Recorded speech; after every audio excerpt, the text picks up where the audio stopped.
নমস্কার বন্ধুরা, নতুন একটা ভিডিওতে সবাইকে স্বাগত। আজ ভীষণই সিম্পল একটা স্ন্যাক্সের রেসিপি শেয়ার করব, চিঁড়ের নাগেটস। একদম ঘরোয়া উপকরণ দিয়ে তৈরি হয়ে যায় আর দারুণ ক্রিস্পি হয়।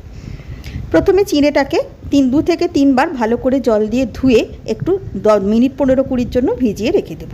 এখানে আমি মেজারিং কাপের 1/3 কাপ মাপের চিঁড়ে নিয়েছি। ভালো করে ধোয়ার পর অল্প একটু জল দিয়ে ঢাকা দিয়ে এবারে মিনিট 15-20 জন্য রেখে দেবো। 15-20 মিনিট থাকার পর দেখো চিঁড়েটার জলটা পুরো শোক করে নিয়েছে এবং চিঁড়েটা সুন্দরভাবে ফুলে গিয়ে ভালো রকম সেট হয়ে গেছে। নিয়েছি এখানে মাঝারি সাইজের একটা সেদ্ধ আলু। প্রথমে চিঁড়েটাকে একটা প্লেটে নিয়ে ভালো করে ম্যাশ করে নিলাম, আলুটাকেও ভালো করে ম্যাশ করে নিলাম। যতটা চিঁড়ে নেবে সেই আন্দাজে আলুটাকেও নেবে। দিলাম 1 টেবিল স্পুন মতন বেসন। এখানে ছোট ছোট করে কুচনো ধনেপাতা, কাঁচা লঙ্কা আর রসুন কুচি দিয়েছি। চাইলে তোমরা পেঁয়াজ কুচিও দিতে পারো। দিলাম স্বাদ মতো নুন, সামান্য একটু চিলি ফ্লেক্স, অল্প একটু আমচুর পাউডার। আমচুর পাউডারের পরিবর্তে পাতিলেবুর রসও দিতে পারো। ভালো করে মাখা হয়ে যেতে এবার হাতে একটু তেল মাখিয়ে নিয়ে ছোট ছোট বল করে নাগেটসের শেপে গড়ে নেব। গড়বার সময় একটু চেপে চেপে গড়বে, তাহলে আর ফেটে যাবে না। যেমন চৌকো চৌকো হয় সেরকমভাবেই একটু থিকনেস করে দেখো সুন্দরভাবে তৈরি হয়ে গেছে।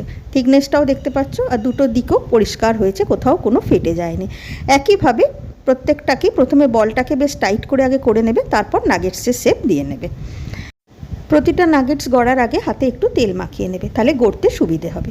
সব কটা নাগেটসই সুন্দরভাবে গড়া হয়ে গেল। এবারে একটা বাটিতে ময়দা আর কর্নফ্লাওয়ার সমপরিমাণে নিয়ে সামান্য একটু নুন দিয়ে পাতলা একটা স্লারি তৈরি করে নিলাম। আর কোটিংয়ের জন্য নিয়েছি আমি এখানে সুজি। চাইলে তোমরা ব্রেড ক্রাম্বসও নিতে পারো, তবে সুজি দিয়ে একবার কোট করে দেখবে, ভীষণ ক্রিস্পি হয়। নাগেটসটাকে এবারে স্লারিতে ডিপ করে নিয়ে সুজি দিয়ে ভালো করে চারদিকে কোট করে দেব।